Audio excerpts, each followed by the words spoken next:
네, 이 시간 하나님께서 저희에게 주신 말씀은 사도행전 10장 38절입니다. 사도행전 10장 38절. 저 생경책으로는 신약성경 205페이지입니다. 신약성경 205페이지에 10장 38절, 물론 스마트 주보에도 있습니다. 함께 봉독하십니다. 시작. 하나님이 나사렛 예수에게 성령과 능력을 기름 붓듯 하셨으며 그가 두루 다니시며 선한 일을 행하시고 마귀에게 눌린 모든 사람을 고치셨으니 이는 하나님이 함께 하셨습니다. 아멘. 오늘은 현대 생활을 하면서 가장 우리들이 받기 쉬운 그 상처에 대한 이야기를 계속 해드리겠습니다. 그래서 오늘은 상처의 치유와 십자가의 복음이라는 그러한 제목으로서 함께 은혜 나누는 시간 갖기로 하겠습니다. 여러분들, 모든 사람들은 한 명도 예외가 없이 이 성장해가는 과정에서 의외로 부모님 또는 아주 가까운 분들, 또 외부인, 좀 먼 사람들이라도 상처를 받기가 쉽을 거예요. 이게 정서적으로 또는 육체적으로 이러한 상처들을 받고 우리들이 성장해 나가고 있습니다. 근데 이 각자마다 이렇게 닥쳐지는 그 여러 가지 고통들, 고난들, 이런들의 이 요소들은 내가 피해자가 됐든 아니면은 뭐 본의 아니게 가해자가 됐든 간에 그 인간한테는 기억이 있어요. 기억이라는 이 메커니즘 때문에 그 기억들 때문에 현재의 나한테 다양한 문제점들을 내 속에서 야기시키고 있어요. 대인관계가 어려워지는 것은 물론이고 자기도 모르게 자존감이 낮아져요. 그리고 자기도 모르게 어느샌가 자꾸 부정적이 되고, 그리고 자기 연민에 자꾸만 빠져요. 그리고 우울증이 오고, 어떤 분들은 완벽주의로 또 나가기도 해요. 그리고 자기 자신을 지나치게 보호하려고 그러고, 또 남을 못 믿게 되는 불신, 그리고 분노 조절에 장애를 입고, 또 열등감이 올 수 있고, 신앙생활 하면서도 아주 비판적으로 될 수가 있어요. 그리고 알코올, 도박, 마약 중독으로 이런 많은 문제점들이 나의 그 살아오면서 받았던 고통, 고난, 상처들로 인해서 지금 현재 이러한 여러 가지 열거한 그러한 상태로 표출될 수가 있는 아주 많은 그런 그 사람들이 많이 보고 있습니다. 그래서 이러한 내적인 고통 요소들을 갖다가 기독교적인 그 우리의 믿음, 신앙을 통해서 성경적으로 치유하는 것을 내적 치유라고 합니다. 성경을 통해서 또 말씀을 통해서 우리가 주님의 사랑을 한번 경험하게 되면요, 자신도 모르는 사이에 성령이 임하게 되어 있어요. 그리고 마음과 생각이 바뀌고 사랑하는 가족, 그리고 이웃들 간의 그 인간관계, 일상생활, 신앙생활 자체가 변하게 돼요. 그래서 누구를 만나든지 간에 어떤 일을 하든지 간에 자신감이 있게 됩니다. 그런데 여기에서 이 교회의 역할이 참 중요하게 대두가 되죠. 이 신앙 공동체 안에서 피차간에 마음속에 쌓여있던 그 상처 또는 응어리진 한을 풀어냅니다. 그리고 어떻게 해요? 함께 신령과 진정으로 이렇게 예배를 드리잖아요. 그리고 예배 마친 후에 친교, 그 시간에도 같이 함께한 그 사람들과 아픔을 같이 나눔으로 인해서 우리 고통 속에서도 함께 하시는 치유자이신 주님의 손길을 우리가 이 교회 안에서 체험하는 것이, 그것이 바로 이 교회의 순기능 중에 가장 큰 첫 번째 기능입니다. 자, 예수님의 사역 기간을 쭉 보면은 그 사역하시는 동안에 어떻게 했어요? 많은 병자들을 고치잖아요. 소경도 고치고 벙어리들, 문둥병, 중풍병 많이 고쳤어요. 근데 이 시간에 한번 예를 들어서 문둥병을 한번 생각해 보세요. 문둥병이라는 것은 구약 성경에서 보면은 가장 저주받은 병 중에 하나로 여러 군데서 기록이 돼 있어요. 우리의 그 신경 속에 나균이 들어가면 이렇게 발생되는 문둥병이죠. 그래서 이 균이 들어가면은 먼저 신체 각 부분의 형상들이 파괴되기 시작해요. 그 다음으로는 이제 막 고름이 나고 썩어 들어가서 냄새가 심하게 나다가 결국은 신경들이 다 마비게 됩니다. 그래서 구약 시대에서도 보면은 결국 이 문둥병에 걸린 분들은 버림을 받게 돼요. 그래서 버림받게 되면 갈 곳이 어디예요? 동굴 속밖에 없었습니다. 영화 배너 기억나시죠? 그 영화 속에서도 주인공의 그 어머니와 여동생이 문둥병에 걸리니까 어디로 갑니까? 문둥이들이 격리돼 가지고 모여 사는 동굴로 갑니다. 이게 버림을 받아요. 근데 이 문둥병자들이 성경에서 보면은요, 꼭 버림만 받았느냐? 그게 아니에요. 하나님께서 귀히 쓰신 문둥병자들이 있었어요. 열왕기하 7장 보면은 사마리아 성문에 문둥이 4명이 있다고 그러잖아요. 그래서 아람 군인들이 쳐들어와 가지고 이 사마리아를 에워싸고 있는데 이 성 안에 있던 사람들이 성 밖에 가서 농사를 지어야지 그 농사 지은 걸로 먹고 사는데 아람 군인들이 에워싸고 있으니까 밖에 나가서 농사를 못 지어요. 그래서 성 안에 있는 사람들이 굶주려서 죽어가고 있었어요. 그런데 이들을 구원한 사람들이 누구냐? 그 4명의 문둥병자들이에요. 이 문둥병자들이 사마리아 성을 구원하리라고는 아무도 생각지 못했을 거예요.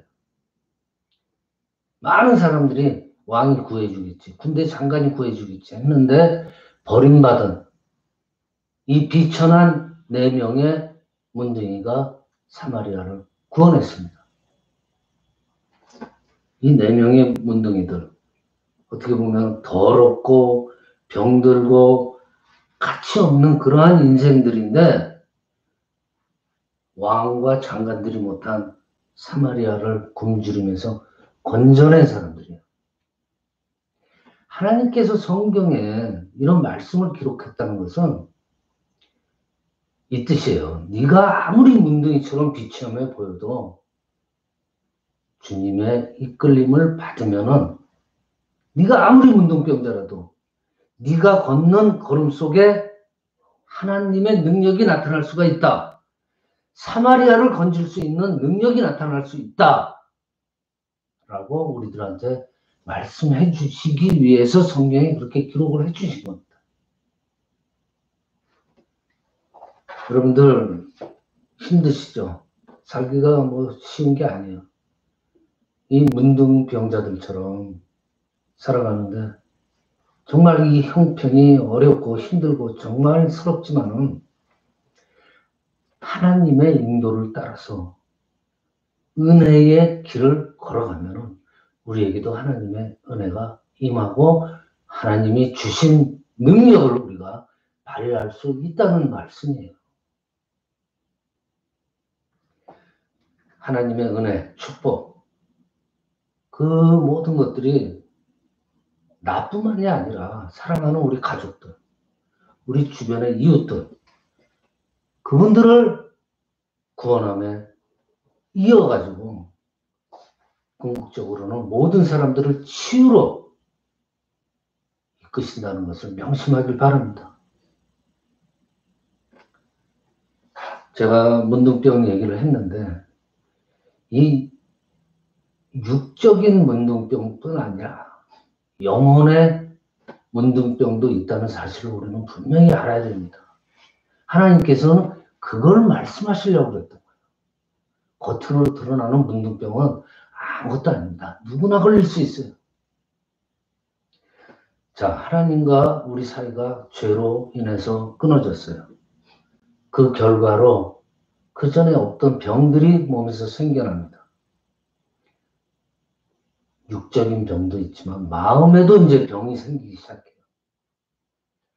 자, 우리들 영혼에 순수하게 새겨졌던 그 하나님의 형상은 죄로, 우리가 지은 죄로 인해서 하나님의 형상이 파괴가 되버려요. 하나님의 형상도 파괴가 되고 없어진 지 오래고 우리 영혼에 고름이 납니다. 우리 영혼에 썩어서 냄새가 나요.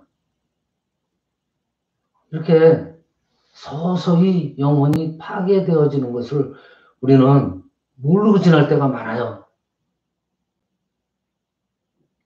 그렇지만 본능적으로는 알고 있다는 증거가 뭐냐? 우리가 외모에 자꾸만 신경을 쓰잖아요. 본능적으로. 그 외모에 신경 쓰는 이유가 뭘까요? 나를 감추기 위해서입니다. 근본적으로서 보면. 내 속의 형상이 일그러져 있기 때문에 제대로 되어 있지 않기 때문에 본능적으로 우리는 옷을 반드시 입으려고 그러고 본능적으로 얼굴을 깨끗하려고 그렇게 하려고 그러는 거예요. 그 속에 진실된 진짜 마음은 내가 일그러져 있기 때문에 가리기 위해서 그러는 거예요. 내 속에서 냄새가 나기 때문에 향수를 뿌리고. 왜 악취가 나면 싫어해요? 내가 그 악취를 알거든요. 내 속에 악취가 있거든요. 그렇기 때문에 어떤 냄새가 나서 악하다 그러면 이거 고약하네. 바로 느낄 수 있는 거예요. 그러나 우리가 그리스도 안에서 우리 마음에 하나님의 형상이 정말 깨끗한 하나님의 형상이 회복되게 되면요. 외모에 큰 신경 안 쓰게 될걸요. 아마 그렇게 될 겁니다. 우리가 우리의 이 일그러진 자화상을, 이 일그러진 삐뚤어진 영혼을 치유받기 위해서는 우리가 우리 속에 나 자신에 있는 병든 마음과 화목해야 돼요. 나 자신과 내 속에 병든 마음이 별개가 되면 안 돼요. 그건 영원히 치유받지 못합니다. 무조건 내 마음속에 문둥이들을 혐오하고 멀리해서는 안 된다는 얘기예요. 우리가 지금 현재 매우 자유스러운 것 같죠? 그렇지만은 여러분들 마음속 한편에는 고름나고 냄새나는 문둥병이 자리 잡고 있을지 몰라요. 교회에 다니고 열심으로 다니고 믿음을 가진 후에도 어떻게 보면 그럴수록 우리는 내 속에 있는 문둥이가 더 싫어질 수가 있어요. 왜냐? 나는 더 순수해지고 더 숭고해지고 싶은데 이 마음속에 문둥이가 있거든요. 문둥병이 있거든. 그러니까 신앙생활하면서 내 마음속의 상처들이 더 싫어질 수가 있단 말이에요. 그렇지만은 화목해야 된다는 말이에요. 감추지 말고. 절대로 감춰서는 치유는 없습니다. 내가 내 속에 있는 걸 솔직하게 끌어내야 돼요. 여러분들 손양원 목사님 아시잖아요. 그분이 그 문둥병 그 사역을 하셨잖아요. 그 손양원 목사님은 문둥이들의 그 더럽고 냄새나고 고약한 썩어가는 손들을 잡으셨지만은 분명히 그분은 자기 속의 문둥이도 잡으신 분이에요. 그렇기 때문에 남의 문둥이를 잡을 수가 있는 거예요. 자신을 먼저 치유하고 주님의 사령, 그 사랑, 그 은혜로 문둥병, 나병 환자들의 손을 잡으신 거예요. 이거 마찬가지예요. 우리는 솔직해져야 돼요. 사람들은 자기 속의 문둥이를 감추기 위해서 아까 말씀드렸듯이 자꾸 뭔가 치장을 하지냐, 화장도 하고 남들한테 예뻐 보기 위해서 야단들입니다. 문둥이를 가리기 위해서 야단들이라는 말이에요. 근데 마태복음 15장에서 주님은 뭐라고 그러시냐? 입에서 나오는 게 더러우냐? 입으로 들어가는 게 더러우냐? 라고 물으십니다. 여기서 주님이 뜻하시는 건요, 우리 속에 우리가 알지 못하는 더러운 것이 있다고 말씀하고 계신 거예요. 우리들 가끔 살다 보면, 세상 참 더럽다. 그러죠? 욕설 같지만은 가만히 생각하면 맞는 말이에요. 그렇지만 우리는 세상에서 가장 더러운 것들을 우리의 몸속에 가지고 있다는 것도 잊으면 안 돼요. 여러분들 대변 안 보는 사람 있어요? 아무리 잘생기고 천한 미인이라도, 아무리 학벌이 높아도, 아무리 신령해도 화장실 안 가는 사람은 없어요. 이같이 우리 영혼 속에도 더러운 그 무엇인가가 있어요. 냄새나는 문둥이가 있다는 거예요. 우리 영혼 속에. 그렇지만 우리 속에 문둥이가 있다고 해서 뭐 그렇게 혐오스러워하거나 두려워할 필요는 없어요. 왜냐? 주님의 보혈이 우리를 깨끗이 해주기 때문이에요. 사람들은 십자가에 달리신 주님을 보고 어떻게 했어요? 그 시대에 문둥병자들을 천대했던 거 그 이하로 했어요. 얼굴에 침을 뱉고 조롱하고 멸시하고 문둥병자들보다 더한 대접을 했어요. 근데 주님께서는 오히려 그 사람들의 속에 문둥병을 고치시기 위해서 십자가에 달리셨어요. 그 침뱉은 사람들을 위해서. 문둥병자들이 당하는 그 고통보다 더 심한 고통을 지셨습니다. 왜? 우리를 깨끗하게 해주기 위해서. 우리 속에 문둥병을 깨끗게 하기 위해서. 얼마나 고마우신 일입니까? 그런데 주님께서 그렇게 하셨는데 정작 나 자신, 우리 속에 문둥이를 고치려면 어떻게 하면 될까? 하나님의 치유의 해결책이 무엇인가? 앞서 말씀드린 것처럼 바로 십자가의 복음입니다. 십자가의 보혈이에요. 십자가의 복음으로만 병든 영혼의 치유가 가능합니다. 마음과 영이 먼저 성령 안에서 치유를 받아야지 그 다음에 육이 치유가 되는 거예요. 그런데 우리는 어떻게 해요? 자꾸만 감추려고 그러잖아요. 우리 속에 냄새나는 것을 자꾸만 감추려고 그래요. 감춰서 될 문제가 아닙니다. 여러분들 보세요. 바리새인들. 그 사람들 종교로 거룩한 것으로 어떻게 종류도 알 수 없는 이상한 능력으로 그 출처가 불분명한 그 그냥 율법적인 그런 것 신령한 것으로서 자꾸만 감추려고 그랬잖아요. 겉으로는 신성한 척하면서. 결국은 그들에게 어떠한 역사도 일어나지 않았습니다. 내 속의 본질을 드러내야 된다는 얘기예요. 드러내는 만큼 주님 앞에 솔직하게 내놓는 만큼 그만큼 치유받는 거예요. 여러분들 하나님의 심판, 끝까지 구원의 말씀을 받아들이지 않는 영혼들한테는 심판이 임하신다고 요한계시록에 분명히 말씀하고 계십니다. 치유도 마찬가지예요. 내가 치유받기 원해서 드러내야지 드러낸 만큼 치유를 받는 거예요. 저도 제 집사람한테 이끌려서 많은 기도원들을 돌아다니면서 나름대로는 엄청 고생을 했어요. 우리 조아 한나가 요만할 때, 아주 어릴 때 한국에서. 왜 고생을, 집사람 따라다니는 게 왜 고생이었냐? 내 마음에서 치유의 갈망이 없었어요. 부족했어요. 나 자신을 잘 모르기 때문에 내가 주님 앞에 드러내지를 못했던 거예요. 그러니까 교회 다니거나 기도원 다니는 게 고생이고 고역이고 고통이었어요.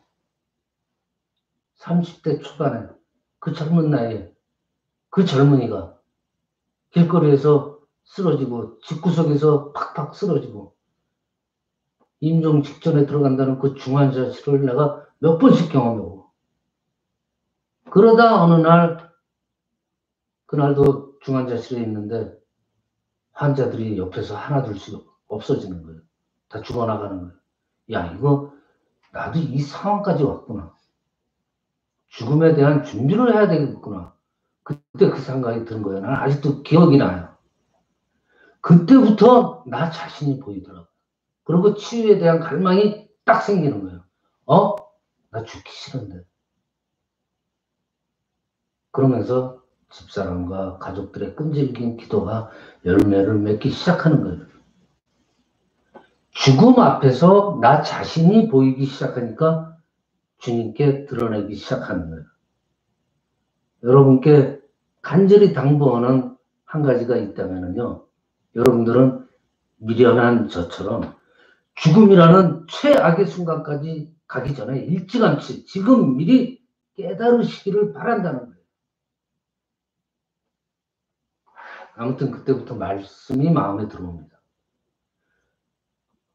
자, 아무리 내가 다른 종교를 술, 담배를 계속하고 싶어서 술, 담배를 허용하는 종교들을 찾아봤는데 결국은 죽음의 문제, 가장 중요한 죽음의 문제를 해결한 종교는 그리스도밖에 없었어요. 그래서 죽기 싫어서 술, 담배를 끊어야 되는 그러한 상황까지 오는 거예요. 그래서 주님을 맞이하게 되는 거죠.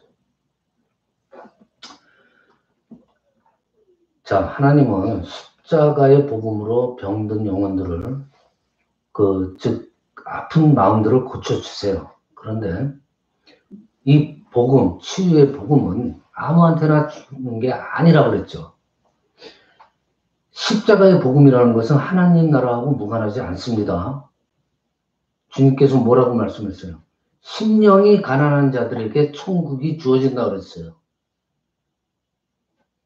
상한 심령을 드러내는 자들, 하나님의 나라, 곧 하나님의 그 통치와 다스림, 지배가 심령이 가난한 자들에게 주어진다고 그랬어요. 그러면 도대체 어떤 사람이 심령이 가난한 사람이냐? 자기 본래의 모습을 찾은 사람이에요. 세상에 옷을 벗은 사람들. 그 옷을 벗어버리고 내 상한 마음을 주님 앞에 과감히 드러내는 것이 심령이 가난한 사람들이에요. 가부와 고아 같다고 그러잖아요.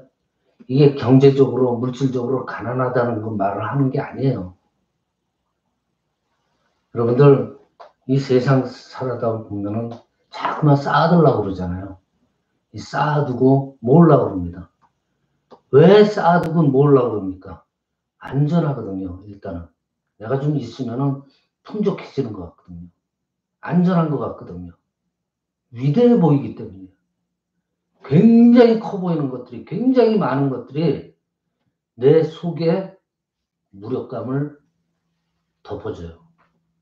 내 속에 더러운 것들을 덮어줄 것처럼 보이기 때문에 우리 인간들은 쌓고 또 쌓고 자꾸만 쌓습니다. 내 속은 아프지만은 내가 쌓아놓은 것을 바라보면서 안심해요.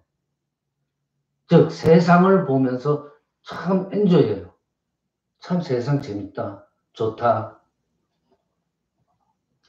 사람들은 이처럼 자기 속에 그 문둥병을 갖추려고 감추려고 노력을 해요. 세상에 그 옷들로 자기 몸을 둘둘 말아가면서 감추려고 노력하면서 살고 있습니다. 근데 주님의 말씀은 가난해지라, 비워라, 너 자신을 죽여라. 이 말씀은 바로 이 세상을 떠나라는 얘기예요. 너를 비우고 세상을 한번 떠나보고 네 속에 성령으로 한번 채워봐라. 이 말씀을 성경에서 하고 계시는 거예요. 그래서 자꾸만 이 비유, 저 비유를 자꾸만 대시는 거예요. 우리가 떠나고 비우게 되면은 내 속에 있던 무력한 것들, 그런 아픔들이 저절로 나오게 돼 있어요. 그러면 뭐가 찾아옵니까? 주님의 치유의 기회가 찾아오는 거예요. 그때야 비로소. 말씀을 마칩니다. 우리는 분명히 구원받은 자들이에요. 그렇지만 오늘 이렇게 주님 앞에 온 것은 우리들의 겉뿐일지도 몰라요. 속은 여전히 주님 앞에 오지 못할 때가 있을지 몰라요. 겉은 주님과 함께 있지만은 자기도 모르게 아직 속은 쓴물 속에서 있고 어두운 가운데 있는 경우가 혹시 있을지 몰라요. 내 마음과 내 영이 먼저 성령 안에서 깨끗하게 씻음을 받아야, 치유를 받아야 그 다음에 육이 치유가 되는 겁니다. 그 다음에 또 뭐가 있어요?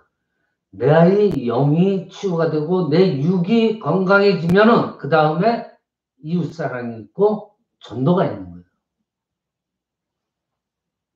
이 시간 주님께서 말씀하십니다.